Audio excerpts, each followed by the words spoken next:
Hello, Dr. Wasik here.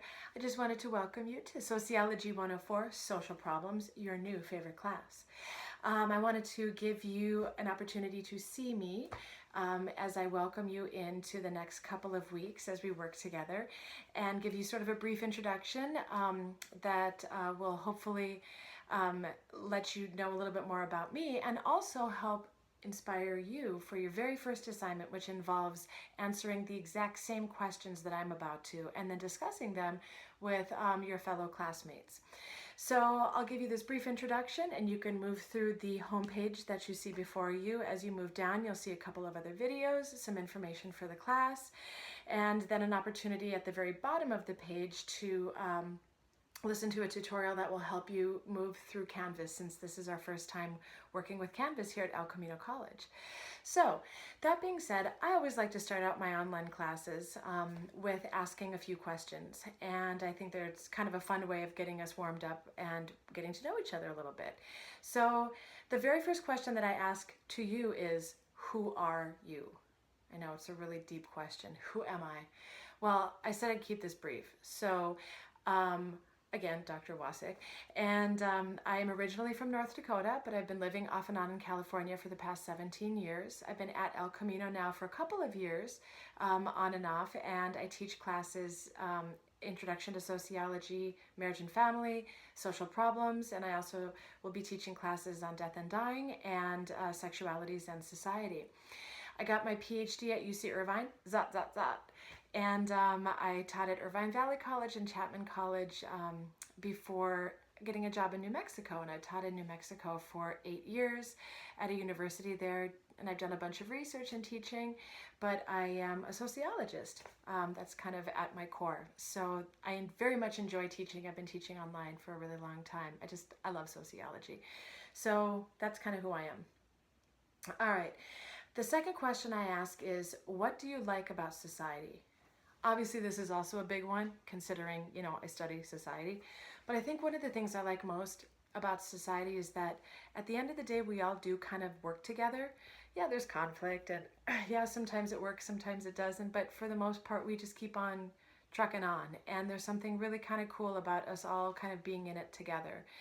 And I like the structure, I like the meaning, and sometimes I enjoy the conflict too. It's fascinating to be able to study that as a sociologist. So that's probably what I like most about society, is that it works and we do it together. The third question that I ask for you is, what do you like about sociology? And obviously this is also a really big question. I like sociology because it makes sense to me, because I feel like that's the way I think on a regular basis. I'm always wondering what's happening between people. I'm studying society, I'm studying patterns, I'm thinking about categories, and I like sociology because with every topic, I always have questions. I'm always thinking about it in some way, and sociology gives me some of the answers to those questions while piquing my interest in others. And so I like it as a discipline. It makes sense, and it's sort of the way that I kind of move about my everyday is through the language of sociology and the perceptions that sociology allows me to have. I love it as a discipline. It's a really fun job to be a sociology professor and to be a sociologist. Other disciplines are pretty cool as well, but I just really like sociology. All right, the fourth question that I ask is, what is one social problem we should fix, and why should we fix it?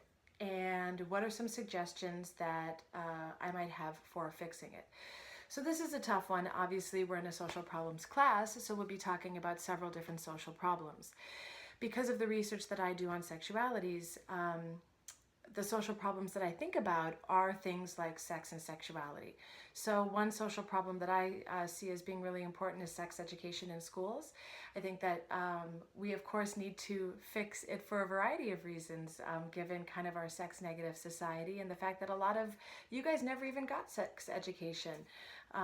Or if you did, it was really limited. And so those of you who have been in classes of mine before kind of can anticipate my solutions for fixing it.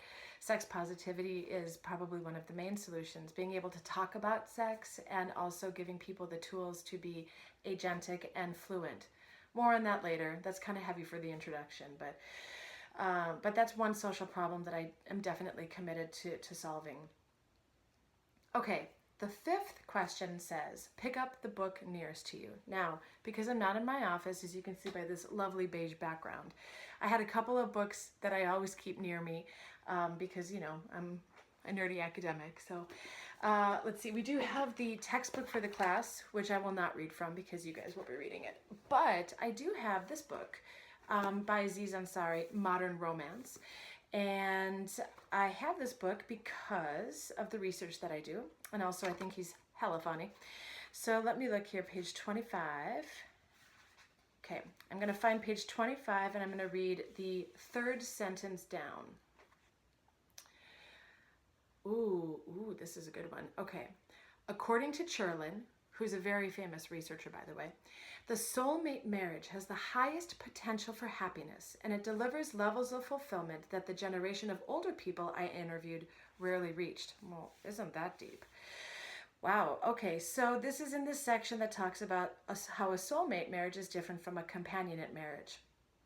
So for those of you who have taken my marriage and family class, you could probably relate to this a little bit.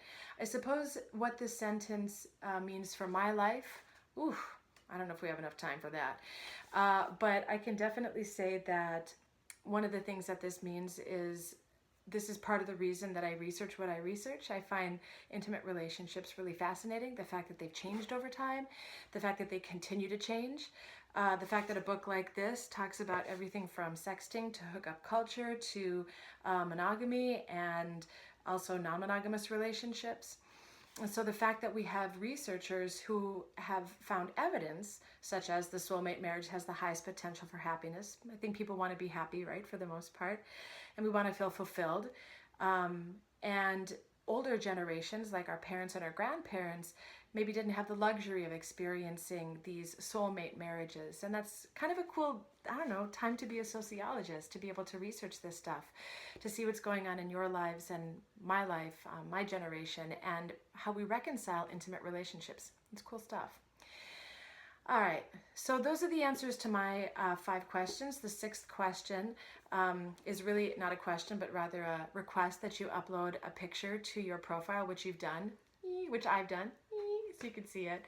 Anyway, I look forward to the next few weeks with you guys. As I said before, welcome to the class, and I look forward to working together. Okay.